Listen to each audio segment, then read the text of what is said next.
of fear, raise our hands in the air, screaming, we are still here.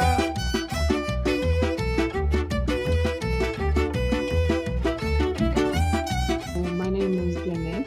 I am an engineer. I live in Tunis. The project I'm working on is called DJ Academy for Girls. So what we do is we empower girls and females in general through digital arts and specifically electronic music.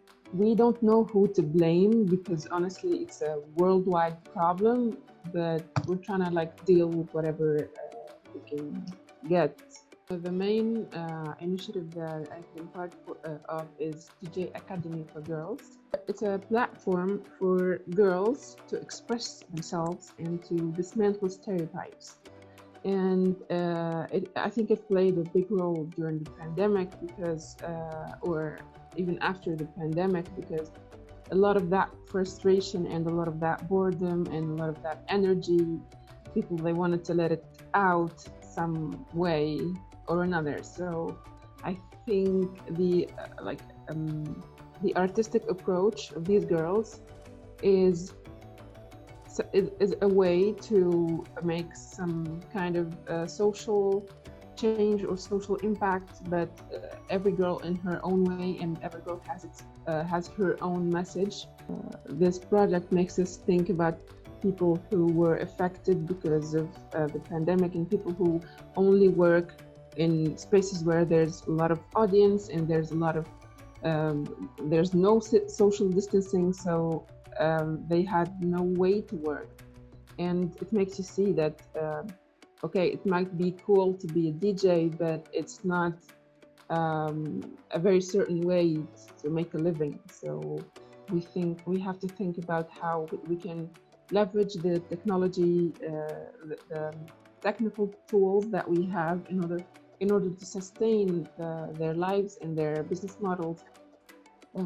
Since it's a male-dominated industry, girls they tend not to reach out to men to tell them how to pave their way into the DJing scene. That they would love to reach out to girls because it's very different. It's two different sides of the same coin, and they're not similar at all.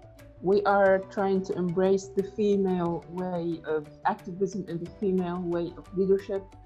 It has a lot of empathy, it has a lot of sensibility also, and it's efficient in its own way. It doesn't have to be like the male one. I think it started with my mother because she genuinely cares about things and she pays attention to what people think and see and feel.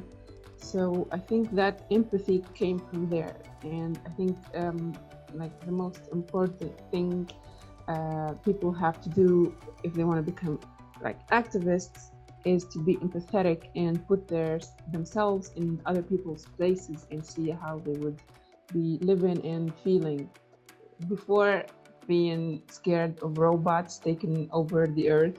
Please be scared of a small virus that could shatter the whole universe. And please pay attention and be respectful, and don't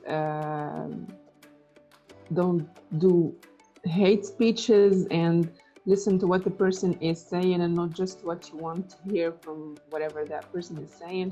It's that simple, and I hope common sense comes back to the world in general. And when I think about it, it's that simple, but it's very complicated at the same time.